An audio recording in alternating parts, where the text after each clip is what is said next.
This is John Murphy at Murtech.com with your daily news update. Okay, here we are on July the 19th in the year of our Lord 2025.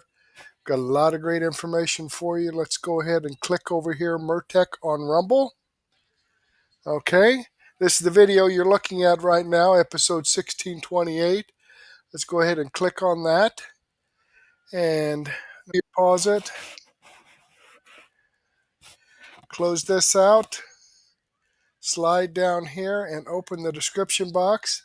And folks, we're going to start off with some Wendy Bell radio and then move on to Adogg, Devory Darkins, and Vince Dow. But before we get into that, I do need to give some shout outs. Gabriel Henry 9 just started following my channel. Rafi Canal 223 just started following my channel. Raven Scoffed 21 just started following my channel. Gabriel Dave just started following my channel. And Scurry 16 just started following my channel. So thank you very much, folks, for following my channel. I greatly appreciate that. I hope you're tuned in, and I hope you appreciate. I hope you enjoy the content. All right.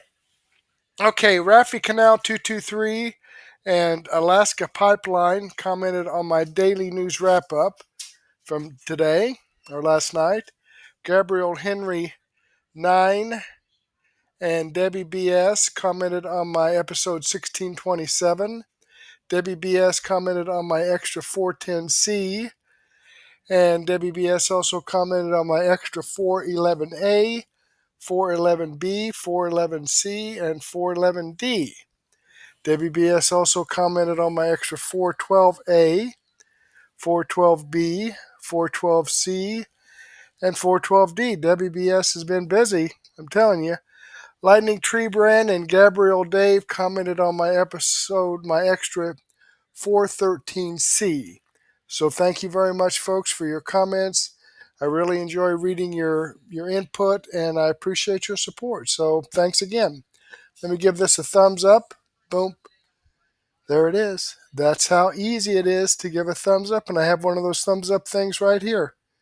So if you could just scroll down and click that thumbs up, it would be wonderful. Okay. Wendy Bell Radio, Deep State Desperation. Okay, she's going to talk a little bit about the wrap-up smear. Okay, and I just happen to have a video to kind of acquaint you with what the wrap-up smear is. This is Nancy Pelosi explains the wrap-up smear. This was back in 2017.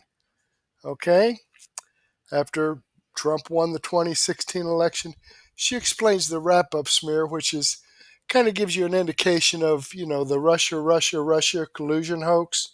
But let's take a listen here real quick. Call it the wrap-up smear. Let me get it back here to the beginning for you, give you a full screen. Here we go. Now this is from C-SPAN, okay? This was back in 2017. This isn't somebody just put this. This is from C-SPAN. She's talking to a bunch of reporters, and she's going to explain to these reporters, we call it the wrap-up smear. Call it the wrap-up smear. You smear somebody with falsehoods and all the rest. With falsehoods and all the rest. In other words, you lie. You lie to somebody. Or you lie about somebody. We smear somebody with falsehoods and all the rest. Call it the wrap-up smear. You smear somebody with falsehoods and all the rest, and then you merchandise it. And then you write it, and they'll say, see, it's reported in the press that this, and this. So they have that validation that the press reported the smear, and then it's called the wrap-up smear. Now I'm going to merchandise the press's report on the smear that we made. And it's a tactic, and it's self-evident. But it's just a tactic, folks. It's just a tactic to lie about somebody to the press, give the press a bunch of lies about somebody, and then the press, of course, is going to report on it. And then they're going to say, see, the New York Times is reporting on this. The Washington Post is reporting on this. Look, it's on CNN and MSNBC. It has to be true. Yeah, even though the Democrats, in most cases, are the ones that start this wrap-up smear, and then it gets blown all out of proportion. All right? Well, let's get back here and see what Wendy Bell has to say. Oh, that's a nice little thumbnail there. That's the Deep State Desperation. That's the, she'll tell you about it. Welcome back to the Wendy Bell radio program. All right, so we're going to talk about this Wall Street Journal article alleging that a couple decades ago, Donald Trump wrote a birthday card to Jeffrey Epstein. It's just magically appeared, right? Trump said, I never did that. I never said that. I wouldn't draw that. And to add more filth to an already dirty allegation, where is it? Show us. No, we're not going to show you. We're just going to use it as some kind of a weird wrap-up smear and see how far the media can go to merchandise it. Seems like MSNBC is the only outlet that's really trying to. CNN even is like, what? This is the dumbest thing ever. We're going to go there, okay? Coming up after the next break. I want to tell you about this, though. There's a new McCullough poll that's out. And again, we kind of treat these, with a grain of salt. You determine what you believe. Breaking, Republicans have a 5-point lead in the 2026 congressional midterms, 47 to 42%, per this McCullough poll. Doesn't mean a whole lot, but obviously there's a significant lead there. President Trump's approval rating is up by 52 to 43%. So does that mean that this relentless beating of the Epstein everything hasn't created the fissure on the right that the left and the deep state were so hopeful for? Well, I don't know. Interesting information from Harry Enton flapping his arms over at the CNN big screen. He's like, look, we do these things with generic ballots, kind of to spitball how people are feeling. And when you go out and you ask potential voters, how are you feeling right now? Who do you think you would vote for, projecting for the midterms? Well, what he said was, with a GOP president in 2017, the Democrats were projected to gain 33 seats. This time, yeah, not so much. Listen. This is the generic ballot test. This is when you test people in a generic question. Of course, the House races aren't generic. There are 435 of them. What happens when you go race by race? What happens when you go race by race? Well, it's the same idea. Okay, House seat ratings with the GOP president, like back in 2005 and, of course, 2017. More net pickup seat chances. Well, last time around, look at that. Democrats were ahead by 33 seats. How about in 2005? Democrats were ahead by 7 seats. What's going on right now? It's actually Republicans. Actually, Republicans with more net pickup chances at plus 12, according to the Cook Political Report, when you add in the likelies, the leans, and the toss-up races. So it's not just on the generic ballot where Democrats are behind their 2017 and 2005 pace. It's actually when it comes seat by seat, you see that, at least at this particular point, Republicans actually have more net pickup opportunities. This doesn't look anything like those wave elections back in 2006 or 2008. Well, it's curious. It seems like Harry's the only one who's surprised by this. So in 2017, at this time in President Trump's first term, the Democrats were up by 33 seats, right? And now it's the Republicans up by a dozen. And he's like, wow, what a turnaround. Well, I mean, really? I mean, honestly, what do the Democrats offer? They don't offer anything on their own. They don't offer any policies, any plans. They don't have any agenda items that speak to you. There's nothing that makes your life easier.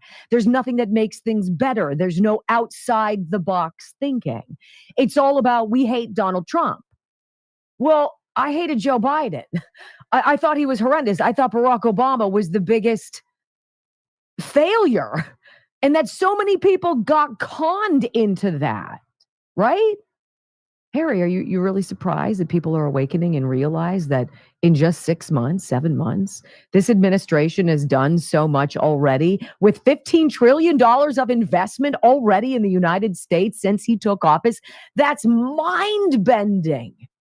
So the host here, John Berman, I was going to say, you know, looking at congressional Democrat ballot margins, how are these midterms stacking up against perhaps the ones in years past? Here you go. If it doesn't look anything like those years, what does it look like? Okay, so what does it look like? Well, let's take a look back at the generic congressional ballot. What was going on in Ipsos in October of 2024? Democrats were ahead by 2 points.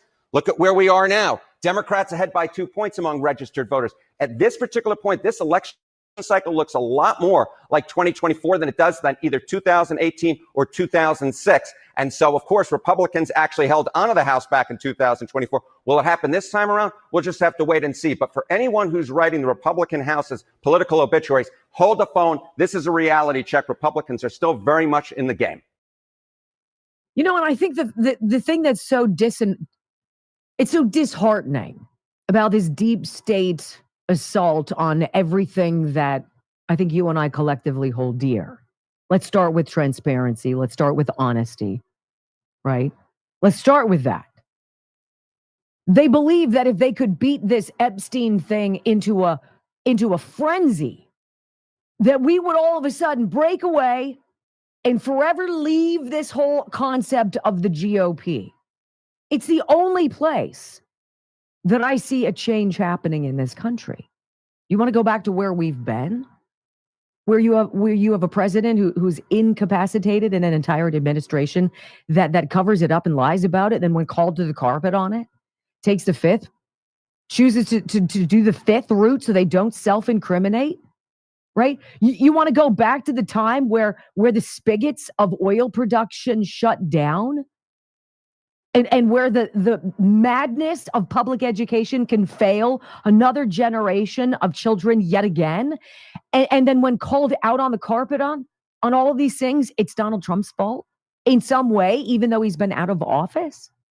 I mean, is that really what we're expected to believe? I believe, in fact, this whole Epstein saga has the potential to bring together and to unify like never before the base of this conservative movement. Why do I say that? Well, let's listen to the Wall Street Journal. Let's dig into this deep, dark, disgusting attempt to derail this president. It's ridiculous. It's embarrassing. It's predictable. Next on the Wendy Bell Radio Network. All right, let me go ahead and move this forward here past the commercial break.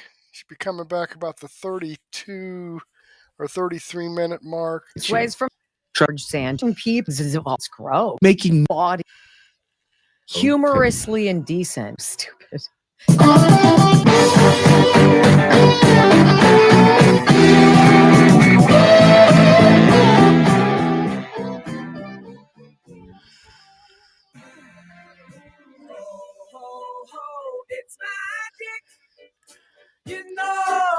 Welcome back to the Wendy Bell Radio program. It is magical, ladies and gentlemen, that decades later, at this pivotal crossroads where they're desperate to put a fork in Donald Trump once and for all, what? They found a letter? I can't wait to hear all about it. Now, I know some of you are like, I'm not sure what's going on here. So let's get you caught up to speed. The Wall Street Journal headline, Jeffrey Epstein's friends sent him bawdy letters, B-A-W-D-Y. Didn't even know what that word meant, had to look it up. Jeffrey Epstein's friends sent him bawdy letters for a 50th birthday album. One was from Donald Trump. Really?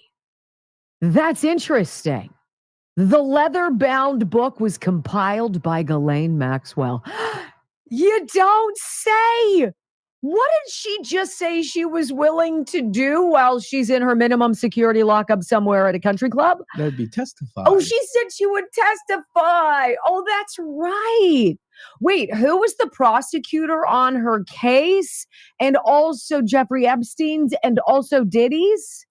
Maureen Comey, James Comey's daughter. Oh. Nothing to see here. You know what? Stop it. We're talking about this letter. Bawdy, dealing with sexual matters in a comical way. Sounds just like Donald Trump, doesn't it? I mean, he talks sex all the time, right? Yeah. Here's your story. It was Jeffrey Epstein's 50th birthday, and Ghislaine Maxwell was preparing a special gift to mark the occasion. She turned to Epstein's family and friends. One of them was Donald Trump. Maxwell collected letters from Trump and dozens of Epstein's other associates for a 2003 birthday album. According to documents reviewed by the Wall Street Journal, none of which we're going to provide to you for your own independent corroboration.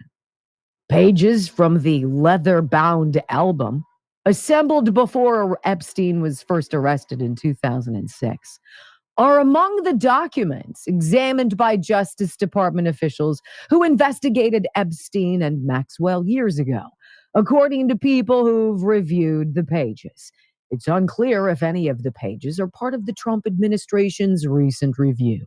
The president's past relationship with Epstein is at a sensitive moment. Is it? Is it really? The Justice Department documents, the so-called Epstein files, and who or what is in them are at the center of a storm consuming the Trump administration. Is it?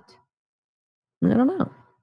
On Wednesday, after angry comments about how the files are a hoax created by Democrats, President Trump lashed out at his own supporters for refusing to let the matter go. The letter bearing Trump's name, which was reviewed by the Journal, is bawdy, like others in the album. It contains several lines of typewritten text framed by the outline of a naked woman, which appears to be hand-drawn with a heavy marker. A pair of small arcs denotes the woman's breasts, and the future president's signature is a squiggly Donald below her waist, mimicking pubic hair. I mean, come on. Are you out of your mind? This is the dumbest crap I've ever heard. Why would he type something? Why would he type something? Why would they say he typed something? So they couldn't match his freaking handwriting. And it just said, Donald. Yeah. The letter concludes, happy birthday, and may every day be another wonderful secret. I mean, seriously, are you out of your ever-loving mind? Well, yeah, that's what Trump derangement syndrome is, for anybody who's still a little in the clouds about that. So that's the genesis of where we're going. Okay, so that's the story. Now, this is what Donald Trump told the Wall Street Journal and owner Rupert Murdoch. Deadline.com headline, Donald Trump says he plans to sue Rupert Murdoch and the Wall Street Journal over Jeffrey Epstein's story. You ready? Because, they went to him and they were like, we all of a sudden have this new binder of information, this leather-bound gift that Ghislaine, who for sure can be trusted. I mean, it's not like she's serving 20 years for being a pimp to Jeffrey Epstein. The Journal reported earlier on Thursday on a birthday album that was given to Epstein in 2003, featured collected letters from some of his friends. Donald Trump said he planned to sue Rupert Murdoch's ass off after the Wall Street Journal published the story about his relationship with convicted sex offender Jeffrey Epstein. Blah, blah, blah, blah, blah. Informed of the letter, Trump denied writing it and told the Journal that he would sue them if they went forward with the story. I didn't write it. I don't do stuff like that. Never have. Kind of the same way I don't rape women who aren't my type in a Bergdorf Dorman or whatever the hell that department store was in New York, 30 some odd years ago, to which New York had to change the statute of limitations so E. Jean Carroll could file a claim. It all feels so calculated, doesn't it? I'll sue your ass off. Wall Street Journal printed a fake letter. This is what he says, and pull up the truth for you guys. Here we go. The Wall Street Journal printed a fake letter Donald Trump truthed out, supposedly to Epstein. These are not my words, not the way I talk. Also, I don't draw pictures. I told Rupert Murdoch it was a scam, that he shouldn't print this fake story, but he did. And now I'm going to sue his ass off, and that of his third-rate newspaper. Thank you for your attention to this matter, DJT. Oops. Earlier, a post was published on his Truth Social account. I told you, I just read it to you. The editor of the Wall Street Journal, Emma Tucker, was told directly by Caroline Leavitt and by President Trump that the letter was a fake. But editor of the Wall Street Journal, Emma Tucker, didn't want to hear that. Instead, they're going to go with a false, malicious, and defamatory story anyway, right? This is what Caroline Leavitt had to say. President Trump has already beaten George Stephanopoulos and ABC, 60 Minutes and CBS, and others. And he looks forward to suing and holding accountable the once great Wall Street Journal. It has truly turned out to be a disgusting and filthy rag. And writing defamatory lies like this shows their desperation to remain relevant. If there was any truth at all on the Epstein hoax as it pertains to President Trump, this information would have been revealed by Comey and Brennan and crooked Hillary and other radical left lunatics years ago. It certainly would not have sat in a file waiting for Trump to have won 3 elections. This is yet another example of fake news. Now, a spokesperson for News Corp did not immediately return a request for comment. A spokesperson for Fox Corp had no comment. A spokesperson for Dow Jones, the publisher of the Journal, said, quote, "The story speaks for itself." How dangerous is that? How dangerous. How dangerous and how deranged and how depraved and how absolutely nutty. As if we don't know better. Now, the funny thing about this, if you think about it at 30,000 feet, is Donald Trump is going to sue their ass off. And he is going to win because they won't produce said letter. And I hope that they do. I hope that there is a robust forensic analysis on it. How did Ghislaine Maxwell come into contact with this letter? Did she forget about it all these years ago? Is she just sitting on it and was festering in prison, waiting for this moment to spring it on everybody? Or is it just the biggest crock of garbage that you've ever heard? Well, I'm going to go with the latter. But at this rate, he's got $16 million from George Stephanopoulos and ABC, 15 or $16 million from CBS and 60 Minutes. If he goes the same path, let's just say he gets $20 million from the Wall Street Journal. You know what you've got, my friends, is you have a very nice little nest egg to go build your Donald J. Trump presidential library. And can you think about the irony of that? Where the actual truth of Donald Trump's presidencies, his elections, what he's done, will be provided inside a structure that is solely paid for by the fake freaking news. That is what I call taking your bread and soaking up the gravy. Now, I want you to hear the CNN News babe explain what happened as Bill Kristol, DNC operative, tries to merchandise this. Go. Wall Street Journal is reporting that there's a letter that bears Trump's name that was sent to Epstein in 2003.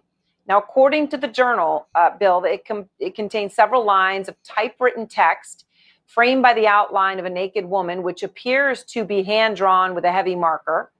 A pair of small arcs denotes the woman's breasts, and the future president's signature is a squiggly Donald below her waist. The Journal says, mimicking pubic hair. The letter concludes, happy birthday, and may every day be another wonderful secret. All right, Bill, I mean, that's just disgusting. But in an interview with the Journal, Trump denies writing the letter. He denies drawing the picture. He says, this is not me. This is a fake thing. It's a fake Wall Street Journal story. I never wrote a picture in my life. I don't draw pictures of women. It's not my language. It's not my words. And he told the Journal he's preparing to file a lawsuit if it published an article. I'm going to sue the Wall Street Journal just like I sued everyone else. So, Bill, I mean, well, the Journal here we published the are. article I mean, just the Wall now, Street Journal, as you obviously, say, with so- incredibly rigorous standards, is publishing this. Yeah, and Trump, President of the United States, who's a big litigious guy, threatened them with a lawsuit. They seem quite confident. It's a birthday card, apparently, in a book of kind of birthday cards for Epstein's 50th birthday in 2003, I believe. So that's 15 years after Trump already knows Epstein pretty well. It has this, apparently it has this kind of typescript of an imaginary conversation. I could just maybe add to what you read, if it's okay. Donald. So it goes like Donald, : we have certain things in common, Jeffrey. Jeffrey, yes, we do, come to think of it. Donald, enigmas never age. Have you noticed that? Jeffrey, as a matter of fact, it was clear to me the last time I saw you. For me, I mean, that's a kind of weird, what is enigmas? I mean, is that a word that Trump and Epstein used to convey something that they shared? I mean, we know that. So I think this will raise many more questions about how much Trump, how close Trump was, let's put it this way, to what Epstein was involved in. Unbelievable. And yet totally believable. It's curious. They weren't all that interested in all the salacious stuff on Hunter's laptop. Oh, I'm sorry. That was Russian disinformation. Quick timeout when we're back on the Wendy Bell Radio. Okay, I'm going to go ahead and pause that here and move on, but I did want to share that with you. You know, the wrap-up smear. Okay. This is the same people that told us about the Russian collusion hoax. Same people that told us about the jab was safe and effective. Okay, the same people that said there was an insurrection in Washington, D.C. on January 6th in 2021 when not a single person was arrested for carrying a firearm or even a pitchfork. So, yeah, let's go ahead and believe them. Coming over here, clicking on the Rumble link, as you can see, this video does come from Wendy Bell Radio. I'm following the channel. I've given her a thumbs up. I hope you do the same thing for me. All right, let's get back here and move on to, that took up a little bit more time than I expected. I might go a little long today, but I do want to say one more thing, okay? I found something new with Rumble. It's called audience submissions. Okay, and I've got, this is in the description box. If you scroll down and click that show more button, it's got links to like Murtech.com and my Rumble channel. And if you want to connect with me on Facebook or True Social or on X right here, but then audience submissions. So this will allow you to create a video and send it to me, giving me suggestions or whatever. If you click on this link, it's going to take you over here to this page, and you put in your display name and then hit next, and then it'll go in and set up your camera and allow you to hit start, and you can record for, you know, whatever, 20, 30, 40 seconds, a minute, or whatever, and then click submit, and it'll send it to me, and I'll review it, and if it's some good information, I'll go ahead and share it in my next video. I don't know how long it takes after you submit it for me to actually receive it, but that's just something that I thought I would add in case someone is interested in doing something like that. Okay, let's move along here to Adogg. OMG, Tulsi, Gabbard, and Trump just released all the files. Our worst nightmares just got confirmed. Let's see what that's all about. All right, y'all, we are back. Let me give you a full screen here. Back with another video. I definitely had to bring y'all this. Tulsi Gabbard just dropped a bombshell, and Barack Obama is in a lot of trouble now. We're gonna check this video out by Benny. He said intelligence community officially names Obama a traitor, releases bombshell proof of dark crimes. And then now, like I said, it goes on to what Tulsi Gabbard just did. It said new documents from Tulsi Gabbard revealed that Obama administration manufactured and politicized the Trump-Russia narrative in the 2016 election. So right now, Tulsi Gabbard just released everything. And I'm telling you now, James Comey, all of these people. And not only that, she already then turned it over to DOJ. So these people looking like they're finna be arrested along with Barack Obama. Now, like I said, make sure y'all please hit that like button, subscribe to the channel, shout out there by showing so much support, and shout out to the ones who always watch the entire video and let me know in the comment section that you did stay to the end. I appreciate all of you that do that because it definitely helps get the video out there, and the ones that come straight in and hit that like button. All right. So, without further ado, before we get into Benny video, I want to pop this on screen and show y'all this. Now, as y'all can see by Eric Daugherty, he's a major breaking new documents from DNI. Tulsi Gabbard revealed that the Obama administration manufactured and politicized intelligence to create the Trump-Russia narrative in the 2016 election. Gabbard has just declassified the files, and there is overwhelming evidence showing that Obama and deep state officials set up the years-long hoax investigation that plagued the Trump's first term per fall. It is time to put them in handcuffs. It don't stop there, because when we go over to Nick Sorter, even still Stephen Miller calls the exposed Russiagate hoax a seditious conspiracy to overthrow the government and democracy of the United States. Obama and his cronies must be charged with sedition and treason. Set an example. The deep state must face accountability. And we already know that this is right here is what these Democrats been running with for years. Oh, the Russia. This is what they've been talking about for years. And now we find out who's all behind this. And I'm so happy that Tulsi Gabbard just did this. Now, Benny Johnson has even more information on this. So salute to Benny. So without further ado, let's go ahead and dive straight into this so we get more information on this. But what Tulsi Gabbard just did is stunning. She, like I said, she just released everything. So now we know who's involved and where in the case that may be. James Comey should have been in jail. Even what he just did on the beach, pretty much calling for President Trump to be taken out. So he should have been, in jail for that crap. So let's go ahead and check this out by Benny. Has happened. And it's a bombshell that will perhaps change the course of history in this country. And the Trump administration is calling it treasonous. Yep. Some of the top law enforcement officials in the administration are using that word, and they're not using it lightly.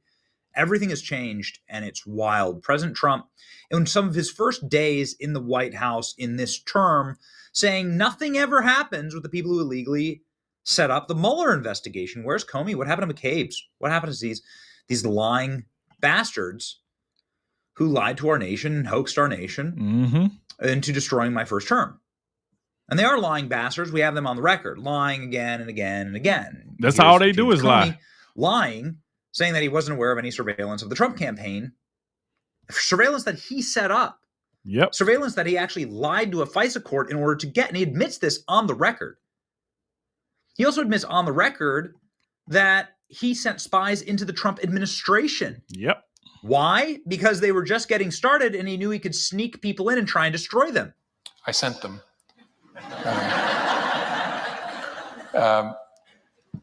Something I probably wouldn't have done or maybe gotten away with in a more organized investigation, a more organized administration, in the George W. Bush administration, for example, or the Obama administration. In both of those administrations, there was process. And so if the FBI wanted to send agents into the White House itself to interview a senior official, you would work through the White House counsel, and there'd be discussions and approvals and who would be there.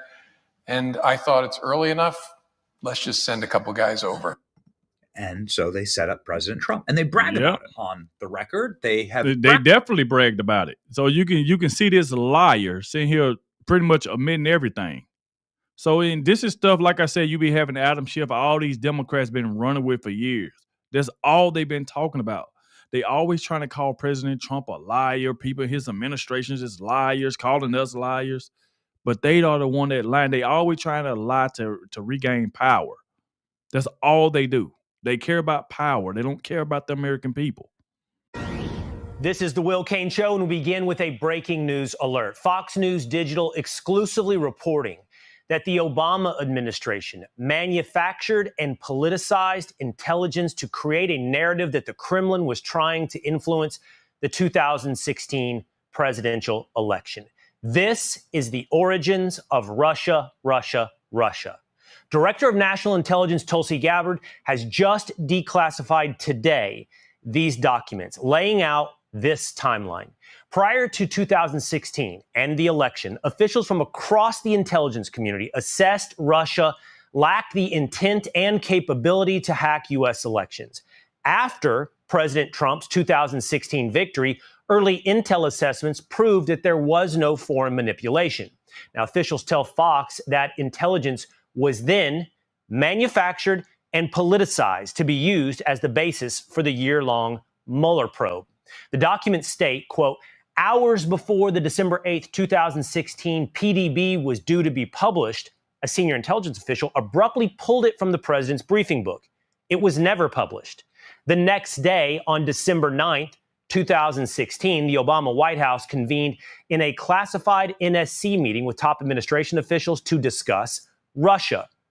Following the meeting, an email was then sent from then DNI Clapper's executive assistant to the intelligence community officials with the subject line, POTUS tasking on Russia election meddling. Within hours, the intelligence community made a 180-degree pivot and started drafting an intelligence community assessment that directly contradicted assessments from the previous 6 months, manufacturing and amplifying the Russia hoax narrative. This is what DNI Director Gabbard is saying today.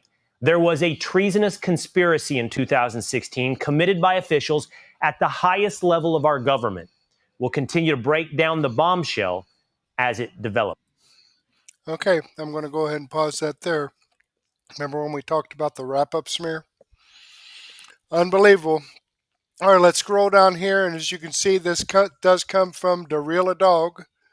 I am subscribed to his channel. I've given him a thumbs up. I hope you do the same thing for me. All right, let's jump back here and see what we got with Devory Darkins. He always has some good information, so let's... NPR dealt a massive blow. ICE agents exposed California's fraudulent scheme. Okay.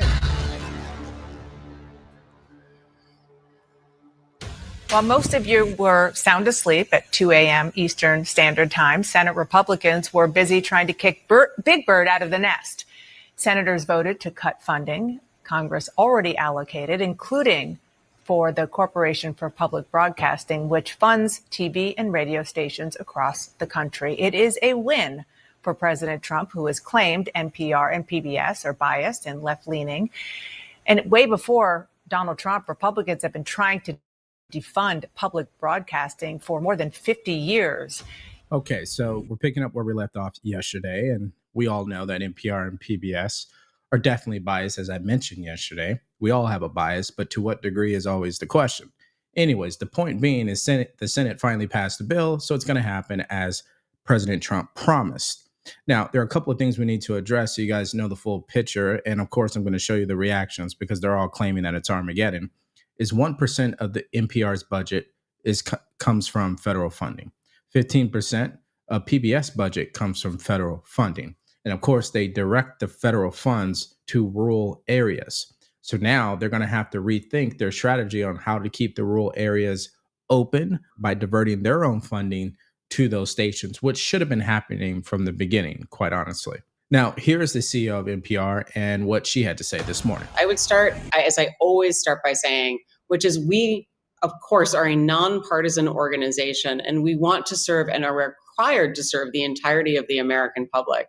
We have been working over the course of the past year under my leadership to ensure that we are listening to that criticism and ensuring we are hearing from audiences who feel as though perhaps our reporting does not serve them or reflect their voices in the way they'd like to hear today. We've invested in enhancements to our editorial process, increasing capacity for local reporters and state-based reporters, regional reporters, to be able to make sure we're lifting up and hearing voices from across the nation. It's our obligation to serve the whole country. It's a commitment that we have. And certainly we're going to keep doing that work in order to both understand those criticisms, but also to ensure that we remain the nonpartisan organization that we are today. All right, so just complete joke, because we know they are not nonpartisan. They are partisan. I mean, it's interesting how delusional she is in her reaction. And one has to ask the question, why is she continue to speak this way, even when she testified in front of Congress and they read her tweets, they read the facts that showed how partisan NPR really is? Well, it's because, number one, to admit that would be giving Donald Trump, of course, a win, even though he did get a win here. But two, Democrats live in an alternate reality. They don't believe when they criticize Trump in the way that they do that they are being partisan. They believe they're being neutral and fair. And of course, that is a complete joke. Now, here's the White House press secretary proving my point about how partisan NPR really is. Take a look. NPR, unfortunately, has become really just a propaganda voice for the left. Just a few examples for you. In 2020, NPR refused to cover the Hunter Biden laptop scandal in the run-up to the election. They said their assertions don't amount to much, writing they did not want to waste the listeners' and readers' time on stories that are just pure distractions. That does not sound like an unbiased opinion. That sounds like a partisan opinion to me. And this is a taxpayer-funded organization. In 2018, that same CEO that you're talking about called the president in the Oval Office, who nearly 80 million Americans elected, she called him racist, shared a photo of herself wearing a Biden for president campaign hat, serves on the board of a Soros-funded activist group. In 2020, PBS's White House correspondent at the time characterized President Trump's speech then at Mount Rushmore as a love letter to white resentment, promoting the myth of America. In 2017, PBS devoted an entire panel talking about what it means to be woke and white privilege. In 2023, PBS's Washington Week Roundtable covered up Joe Biden's clear mental divide. That's actually quite the clip. I would encourage all of you to look at it. These are not honest news organizations. These are partisan left-wing outlets that are funded by the taxpayers. And this administration does not believe it's a good use of the taxpayers' time and money. Yeah, she's spot on. It's not a good use of taxpayer money. And who decides that? The taxpayers. So it's good that President Trump made good on this promise. And my only recommendation from here for people who truly support NPR and PBS is, why don't you advocate for them to only focus on rural area news stations? Don't focus on urban areas. Don't focus on corporate and elite donors. Why don't you focus your entire programming on rural areas and get back to what made you guys so valuable to begin with? That would be my recommendation. No, this is the end of a publicly funded media era. This dates back to the days of black and white television. You know, back in the 60s, Congress saw a value for PBS and NPR, but no more. As a result of this rescission, radio and TV stations will have to lay off staffers and cut back on programming. Some smaller stations will suffer more than bigger stations, right? Popular shows like Daniel Tiger's Neighborhood and Sesame Street aren't going to go away, but they may reach fewer people. These big city stations in metro areas are going to have to rely more on viewer donations. Smaller stations may go off the air entirely. In fact, we've heard in the past few minutes from the head of the Corporation for Public Broadcasting, who says, quote, many of those stations will suffer and go off the air. And the biggest fact that they're continuing to leave out, why I showed you that clip, is he kind of says it out loud, which is the big metro stations are going to have to rely on viewer donations. They already do that. That's number one. But number two, why do we have metro stations getting most of the funding when people in those areas have multiple sources to get their information from? There's no shortage. In the rural areas, I could see why there would be a shortage. So I don't care for metro areas. Focus on rural areas. All right, so let's go to our next story. And this is about illegal aliens who are now fake. Okay, I'm going to go ahead and pause that here and move on. But I'll tell you what, it's okay. If you follow me at any length of time, you know that once in a while our family goes down to Arkansas and visits my wife's sister, my sister-in-law down there, and she lives in a rural area. I mean, the closest gas station to her is like 14 miles away. Okay, so they do have a little town about 7 miles away, Viola, Arkansas. They have a Dollar General there. They have a branch bank there. They have a hardware store there and a couple of restaurants. That's about it. Although they are building a gas station there in Viola. They've been working on that for about 6 months now. Hopefully it'll be done by the next time we go down. But at any rate, okay, I take my laptops and everything down there when we go on vacation, and I do my videos from Arkansas. Her web speed is far greater than mine. Now, I don't know what service she uses, but her Wi-Fi connectivity to the internet is amazing. I mean, I get about 180 megabytes per second here in Indianapolis with Xfinity, but down there it's like 250 megabytes per second. And as I said, she lives in a rural area. She doesn't lack anything that she wants. She's connected, watches any TV shows that she wants to watch. I don't think she watches NPR or PBS. I'll have to check with her on that.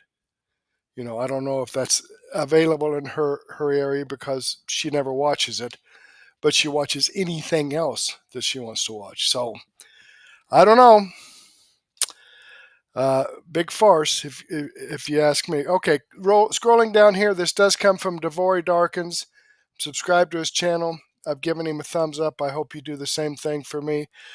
Just another way for the government to waste our money on stuff that it's just not important, okay? All right, let's scroll back down here. And Vince Dell, let's wrap this up with Vince Dell. RINO Republicans exposed for betraying Trump as mass amnesty bill introduced in Congress. Oh my goodness. RINOs, Republicans, introduced a mass amnesty bill. But they made it sound so nice. I think it's like the dignity bill or some bullshit like that. Let's take a listen. That's absolutely not the case. So let me get it back to the beginning for you. Here we go. It would provide legal status for some undocumented immigrants. The Dignity Act, sponsored by Florida Republican Congresswoman Maria Elvira Salazar and Texas Democratic Congresswoman Veronica Escobar, would allow undocumented immigrants who have been in the U.S.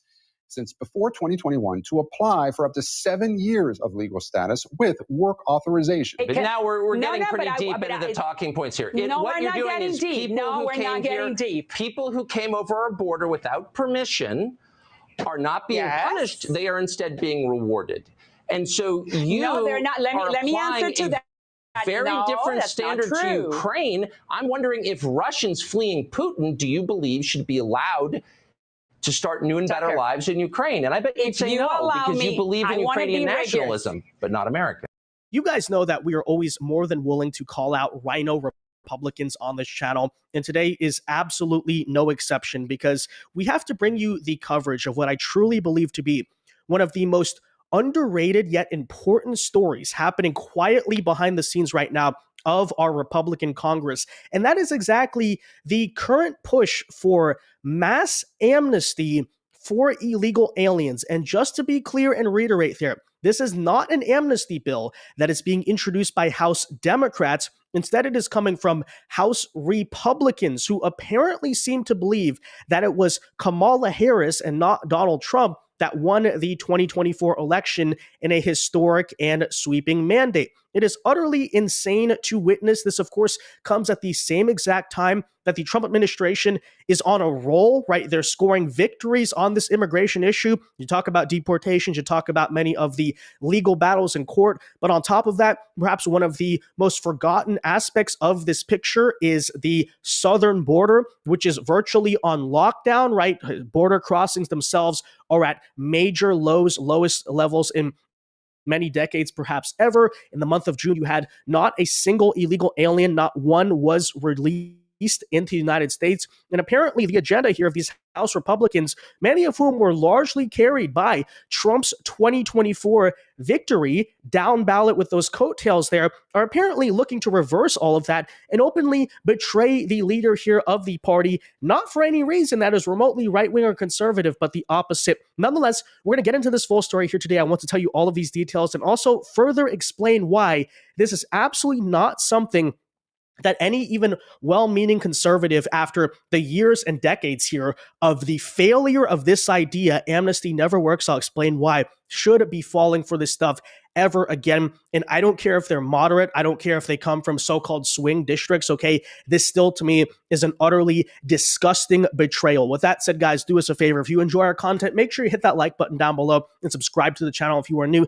Subscribing is not only the best way to support our videos, but it also ensures that you can stay up to date with all of the latest news and coverage. With that said, so here are these details just to show you, yes, this is indeed a real thing that is happening. You're not in some type of ugly fever dream, but some moderate, quote unquote, moderate House Republican members are demanding that President Trump, and by the way, quite literally demanding, as we'll show you later, support the Dignity Act, which would grant legal status to non-criminal, undocumented immigrants who have lived in the U.S. for over 5 years. All of these members include chiefly here, the one basically spearheading the effort is Representative Maria Salazar, who represents the South Florida area, Mike Lawler, Don Bacon, Dan Newhouse, Mario Ballart, David Valadeo, Mike Kelly, Young Kim, and Gabe Evans. So there you have it. Now, a couple thoughts. First and foremost, it is, of course, highly ironic that this is being referred to as the Dignity Act. And by the way, the big slogan the Republicans keep throwing at us is, this is not amnesty, it's dignity. There's a difference. And it's like, is that not just the most woke thing you frankly have ever heard in your life? I don't care what you call it. It's still the same exact policy. And secondly, the insult to say that there is any dignity to be had in illegal immigration or giving out a free pass for illegal immigration when there obviously is not is just so utterly insane. But here is the most important point I want everyone to remember about this, is that the idea of amnesty has been tried before. There have been conservative arguments made for it, and every single time in American history, most notably, by the way, with Ronald Reagan himself, it has utterly failed, and the supporters of this have been wrong every single time. I'll explain to you why. Because as it turns out, right, when you basically signal to the world that, hey, illegal immigration is okay, you can come to this country, maybe political changes will allow you to get away with it, do you think that incentivizes more or less illegal immigration into the country to do amnesty? Yeah, newsflash, it does more.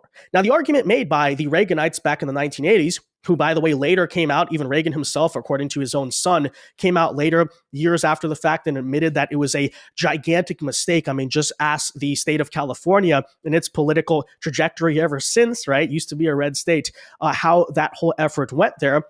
But the argument made back then was, look, we're going to do this. And by the way, the Republicans now are saying the same thing.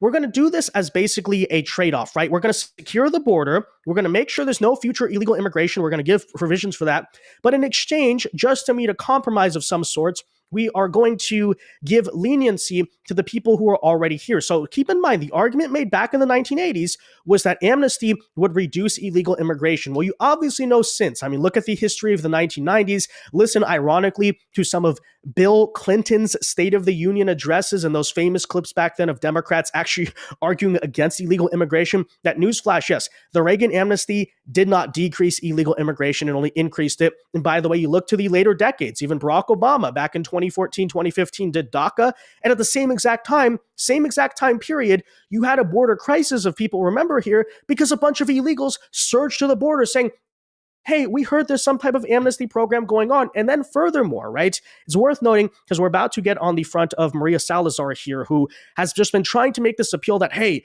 Republicans need to win Latino voters. And, therefore, that's why we need to be doing this. Just pure, cheap political pandering. That even that theory that Republicans have had, which is if we do amnesty, Latino voters will vote for us, simply has not worked in American history after all, right? Just ask the illegal aliens formerly of California who got amnesty. Did they go vote Republican after that? Remembering, oh, Reagan was the one who gave it to us? No, right? The opposite there happened. It's also worth noting on the flip side that Donald Trump, arguably the biggest immigration hawk who's ever run in the modern history of U.S. politics. He ran on mass deportations. He ran on a no-nonsense policy, won the biggest share of the Latino vote that any Republican has received in decades, basically split it 50-50. Guess what? By doing the opposite approach, because as it turns out, in Latino voters are not these single-issue people who you just say, oh, look, we're going to give out amnesty to a bunch of illegals, even though you're a citizen. Somehow that's going to work. So politically speaking, it's idiotic. It's not even from a sociopathic perspective a smart thing for Republicans, but obviously, practically speaking, also for this country, it is a terrible, terrible idea. Now, with that said, let's get in here to showing you the chief ambassador. And you can't make this stuff up. You really can't. I want to repeat, this is a Republican Congresswoman, Maria Salazar out of Florida, who quite literally, okay, I mean, the irony here is off the charts, got on stage today to yelling at Trump. I kid you not, yelling at Trump to pass this bill in Spanish, arguing to give amnesty to illegal aliens. That is right. Take a listen for yourself, because you probably don't believe me. Here you go. Señor presidente, el mismo Dios que se lo salvó a usted de la muerte en Pensilvania hace solamente un año y que le puso de vuelta en la oficina oval en contra de todo pronóstico, es el mismo Dios todopoderoso al que millones y millones le están rogando hoy por dignidad, no por amnistía. Señor presidente, yo sé que usted puede ser para inmigración lo que Lincoln fue para la esclavitud y Reagan para el comunismo. So look, my Spanish is not great, and it shouldn't have to be, because this is the United States of America. But first of all, you just, again, can't make that up, right? You have a Republican Congresswoman screaming at Trump in Spanish to pass the amnesty. Okay, yeah, that joke really does write itself, right? Number one. Of course, secondly here, yes, citing that Ronald Reagan issue, right? Oh, because Reagan did it, therefore we have to do it. You know, look, here's the thing, right? Is first and foremost, Reagan, yes, is an iconic conservative president from history. It doesn't make him a god. It doesn't mean everything he did was perfect. And by the way, just ask him. According to his own son, later in life said it was a mistake. Maybe you should listen to Reagan, actually. Maybe you should listen to amnesty's a mistake. Okay, of course not. But that said, when she finally starts deciding to speak the English of this country and not foreign countries, take a listen here to the argument of Maria Salazar, because she's about to spew all the same lies that we just warned against. So here she was out of South Florida explaining why it's so tantamount and important that we pass amnesty, even though we seem to have just won an election just fine without doing that, but okay. President Trump, sir, the same God who saved you from death in Pennsylvania 1 year ago and who put you back in the Oval Office against all odds is the same God Almighty who millions and millions are begging to for some type of dignity, not amnesty. Okay, so first of all right, I'm going to go ahead and pause that there. It's absolutely amazing. Now, people can get work visas. I mean, they issue work visas all the time.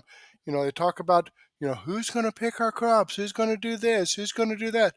I think you can get work visas. In fact, Donald Trump has mentioned, if you have an established job with on a farm or in food service or hotel industry, if you have an established job, you're working, you're supporting yourself, they're not going to deport you.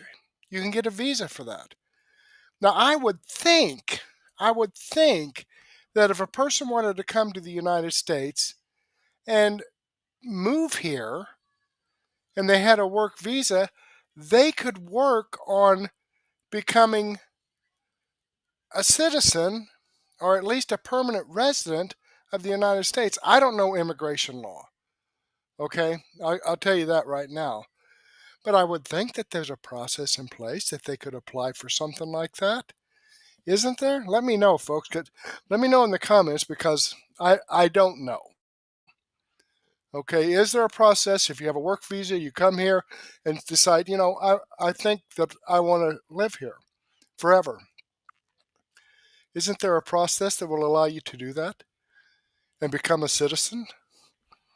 I don't know. All right, let's slide down here and see that this does come from Vince Dow. I'm subscribed to his channel. I've given him a thumbs up. And if somebody knows some information about that, please let me know.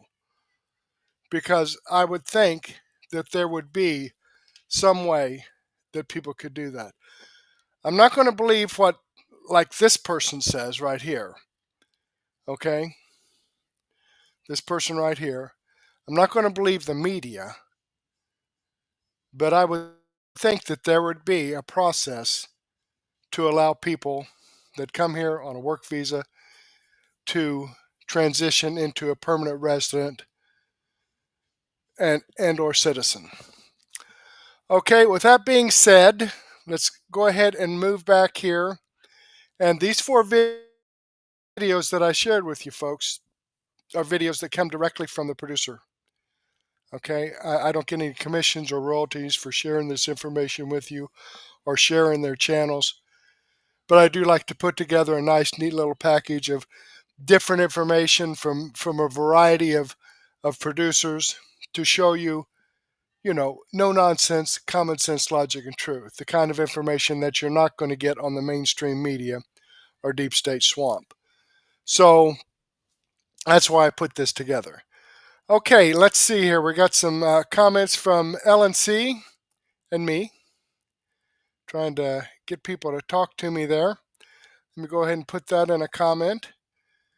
Okay, and this is how you do a comment, folks. You just put something in this little comment box and then click this green button. Boom. Everything's green here on Rumble. It's great. Okay, let me do a quick refresh here.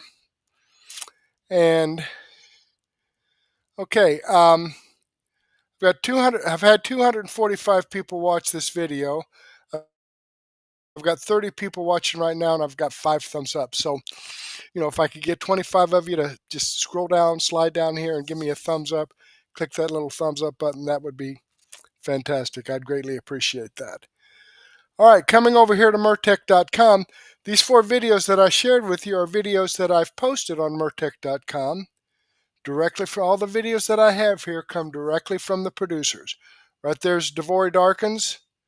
Down here's Wendy Bell that I shared with you. Here's Vince Dow that I shared with you. Right here's Adogg, video I shared with you from him.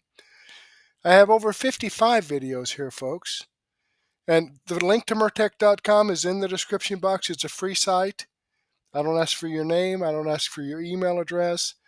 I don't drop cookies on your computer or have a bunch of ads popping in your face. I put this information together to pass out news and information. This is your one-stop shop for no-nonsense, common sense, logic, and truth. Okay, I didn't have a chance to share all of this information with you, but I do have my daily news wrap-up coming up here about 9:30. So I'm going to take a break. You take a break. Go grab a cup of coffee, a donut, sandwich, soft drink, and meet me back here at 9:30 and give me a chance to update my playlist. Right now I have over 45 videos in my playlist for my daily news wrap-up. I'm going to go ahead and update that some more and give you some more no-nonsense, common sense, logic, and truth. But in the meantime, I do want to thank you for your time spending it with me. I greatly appreciate that. Hopefully I'll get to see you again later, and may God bless.